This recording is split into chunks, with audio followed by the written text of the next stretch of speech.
Hello guys, and welcome to a very exciting video that I have for you. So I have to admit I've been keeping a secret from you guys. I have had this in the plans for about 4 months now. Some of you guys may recognize that noise and that might be giving it away, but that's okay. So as you guys know, I'm working towards all of my homesteading goals of trying to be more self-sufficient in terms of growing vegetables, hunting, harvesting, foraging our food. And one of those homesteading goals has always been to have my own chickens. And these right here are fertilized hatching eggs. And I have been dreaming of this moment for probably over at least 5 years now. When I was a kid, my chore on our babysitter's farm was actually to go pick the chicken eggs. So I've been doing that ever since I was like 3 years old, right up until I stopped needing a babysitter at that place. And I have just always loved chickens. I have a chicken calendar and chicken decor everywhere in my house. And my husband definitely considers me in the crazy chicken lady category.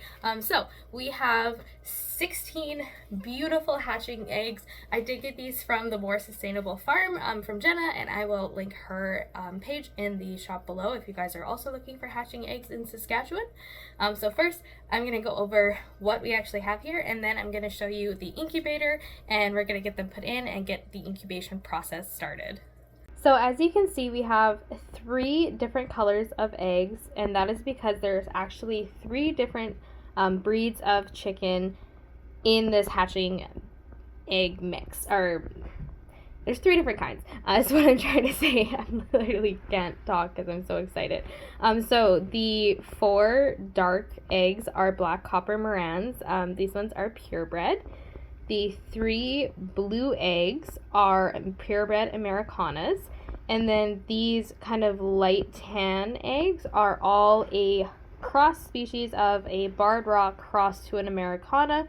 And when you mix the brown and the blue, that makes a green egg. So if I get a hen from each kind, then we will have dark brown eggs, light blue eggs, and hopefully some light green eggs as well. So those are the 3 different types of hatching eggs that I have in this batch. So I did end up getting 16 because that's how many my incubator holds. Unfortunately, one of them has just a teeny tiny little crack in it in a couple places. It totally happens, not at all anybody's fault, but just because it can cause more bacteria to get into the egg because of that slight crack, I am just going to skip on incubating that one. So we're going to be incubating 15 in total. So with hatching eggs, you aren't going to expect all of them to hatch. So I'm hoping for about that 75 to 85%. And so when you're factoring in how many hatching eggs to get, you got to expect some of them won't hatch, and then also account for the sex ratio. So because you have to account for the sex ratio, which is that about 50% of them are going to be males, and because I'm not wanting to keep roosters, that's how I decided on how many eggs to get. So I ideally would like to end up with 6 laying hens. That is my kind of max number, so that if some of the dogs around town or a fox or some other kind of predator, I know weasels have been a problem up here in the past before with chickens. If a couple die because of predators, I can still have enough eggs to feed myself and also have a little bit extra to share with some friends by just having 4 chickens. I think that would be plenty. Ultimately, I think for just us, we would probably only need 2, but just because you never know when accidents are going to happen, I like the idea of having a little bit extra and having some to just give away if I really have too many for us to eat ourselves. So basically take 6, double it is how many you need to approximately get because of the sex ratio, and then you have to add in 15 to 20% more due to the hatch rate. So I don't know if my math exactly checks out to this full 16. That was more so because it was what fits in my incubator, and so I'm maxing out my incubator space to try to have the best success. But I think it is pretty close to lining up with how many hens I will hopefully have. There's no guarantee that I will have one of each variety. We'll just see how it works. I'm not going to count my chickens before they hatch, but I'm super excited to see. I've never incubated eggs before. I've never had my own personal chickens. I've always just kind of been around other people's chickens and not being 100% solely responsible for them. So I'm very excited. I've been doing a ton of research and reading over the last few years, just kind of prepping my knowledge base. But you guys will be coming along with me for all of the adventures. Hopefully for only good, but it would be for good, bad, and ugly if anything does happen. Yeah, so some of you might be wondering, well, you said you have 15 eggs, but you only want to keep 6 chickens, so what are you going to do with the extra ones? Any of the extra ones that do hatch, we are going to just grow out, and then hopefully just have a couple extra very small meat chickens. It's not ideal breeds for meat consumption, so they're not going to have those ideal features you're looking for in a meat bird, but I don't want anything to go to waste. So any of the birds that hatch that are either males or are above the 6 roosters that 6 hens that I'm looking for, we will be consuming for our own personal food supply. All right, I think that is everything I have to say so far. If you guys are looking to get into this and you pick up hatching eggs, remember to keep the pointy side down in the egg carton. Make sure you keep them in your good storage temperatures. You don't wash them because they have a bloom coating on them, which keeps all of the bacteria away from the developing embryo. So you don't want to wash them. Look up your storage temperatures, keep those there, and keep the pointy side down, especially when traveling. You don't want to get them all turned around. Okay, I think that's everything I have. I simply cannot wait. Let's get these in the incubator. I'm going to go over a little bit of the incubator and what I've done to prepare the incubator for the eggs. So this is the incubator I picked up. I actually picked it up from PV Mart during their customer appreciation sale, and it was on sale, which was a added bonus. So it is the Lumia 16. So it holds 16 chicken eggs or 16 duck or turkey eggs, but it also has the individual spots so that you can do quail eggs as well. But we will just be using ours for chickens. It is a little bit more on the expensive side, but it comes with the automatic egg turner. It has the outside ports for you to fill up the water for humidity, which is just super, super handy.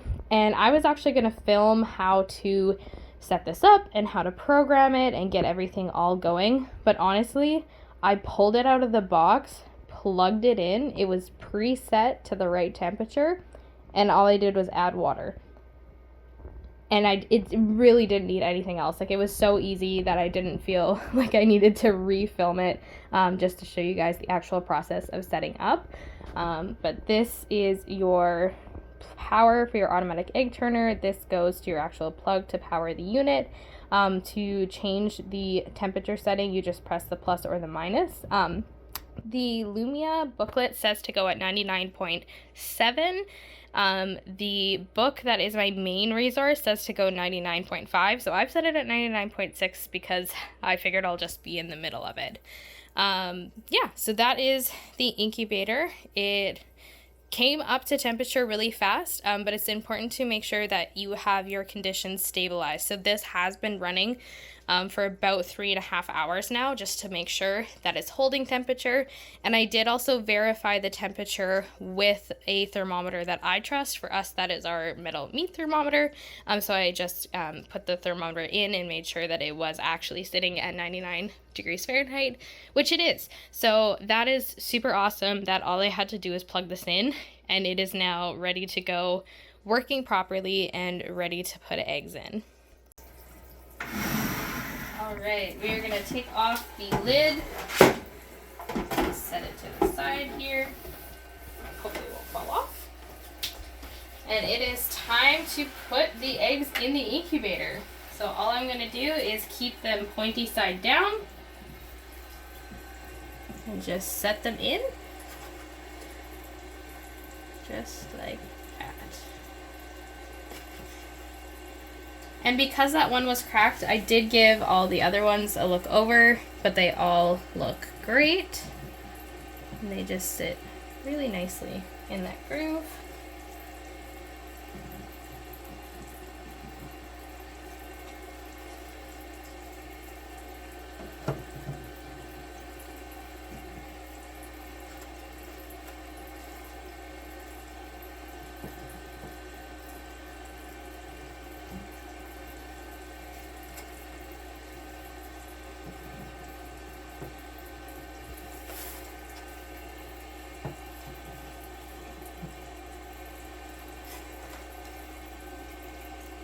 And if you guys don't have an automatic egg turner in your incubator, you will have to turn them by hand at least 3 times a day.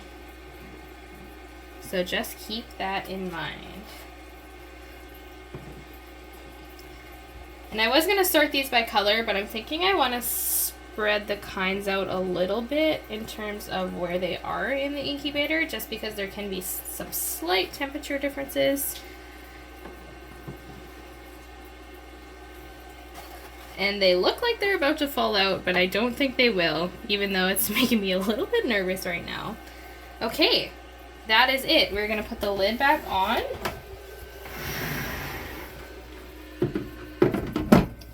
And we are incubating our very first chicken eggs. So because chickens take 21 days to hatch, if you are trying to figure out when your actual hatch date will be, I'm going to show you on the calendar really quickly. Don't mind all the writing on it. I use it to keep track of a bunch of stuff for us here, but I'll walk you through how to figure out when your hatch date is going to be. The other thing I wanted to mention earlier in the video, which I forgot, is that you want to incubate eggs that were fertilized at least before 10 days old. So I picked up these hatching eggs on Saturday, and they were all 48 hours or younger. So that means that right now we are on about day 6.5 probably. So they are going into the incubator. You don't want to incubate them too early or too late. So kind of between that 5 to 7 day is ideal. And then you can go a couple days older, but you will potentially see a decrease in your hatch rate, especially after 10 days. It's really not recommended to do after 10 days. But yeah, so if you guys have had chickens before, or you do have chickens right now, definitely drop what kinds you have in the comments, because I could talk for hours about this stuff. Okay, so here is my calendar, which us coming back from our trip. So this is today. Today is day 0, and I put them in the incubator at 8:55 p.m. So from here, you want to count 7 days to your first hatching date, and it will be at the same time. So that's day 1, day 2, day 3, day 4, day 5, day 6, day 7. So day 7 at 8:55, we are going to take out the eggs from the incubator, and we are going to candle them. So at this point, we're looking for seeing visible veining, or seeing a small dark spot that would indicate that the embryo is developing. If you just see nothing, it is most likely that that egg is not developing, and you will want to pull it out from your incubator so that it doesn't go rotten and explode in the incubator because of how hot you have to incubate them. And then the next time we will go is day 14, which I just realized I forgot to write down. So that would be 8, 9, 10, 11, 12, 13, 14. So here you're going to do a second candle. Make sure that the embryos are developing. You should be able to see them being a lot bigger and see some movement. Once again, remove any that are no longer developing or did not develop from this check. And then at day 18 here at 8:55 p.m., that is when we are going to enter our lockdown period, which is when we are going to not touch the incubator at all. We're going to unplug the automatic egg turner. We're going to put in the hatching floor and put the eggs in on the hatching floor in the incubator. And we're also going to up the humidity and leave them alone until hatch day, which I will go over all of these as we're going through it. But that's kind of how you can plan out your hatching. So keep in mind the next 21 days before you go to start incubating your eggs. Since I'm not starting any seeds this week, I have another gap. I figured I'd just give you an update on the stuff we've been starting recently. So our cabbage and our broccoli is all growing really well. It looks like 3 of the cabbages didn't sprout, but that's okay. That's why we plant some extras. And it looks like all but one of the broccolinis has sprouted. So that's really great. And we have our first 2 little zucchinis popping up. This is a yellow tomato tag, but these are some cherry tomatoes that I picked up for my husband that I just started them today. And then the growth we have seen in the seedlings since the last video, these peppers feel like they've doubled in size at this point. So I am going to have to go through and do a clip so that we can get 2 shoots running and get some more production on them. And all of our tomato seedlings are really starting to take off as well. They're getting nice and tall and healthy. And then same with our jalapenos. These are doing really, really well, and they are ready for a trim also.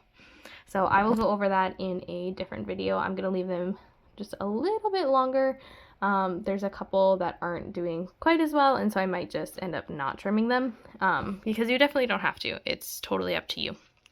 But I want to make sure that I have all of my information straightened out about pruning because I've never done it with peppers before, so I don't want to accidentally kill them. Alright you guys, I think that is everything for today's video. We have had a very long weekend. We had 4 days of driving and 2 days to do errands and also do a little bit of visiting while we were down south. And I am completely wore out. Way too many hours in the vehicle. But the eggs are now officially incubating, and I'm so excited to take you guys along on this process as we try to hatch our very first eggs here on the channel and also for my backyard and in my life. I'm so tired I don't even know what I'm saying anymore. So with that, I hope you guys are having a great day. If you haven't already, be sure to like this video and also subscribe to my channel. There's going to be a lot more garden and chicken content in the future. And in a few weeks, our fishing season opens back up, and so I'm hoping to have some more fishing videos as well. So hope you guys have a great day, and we'll see you in the next video.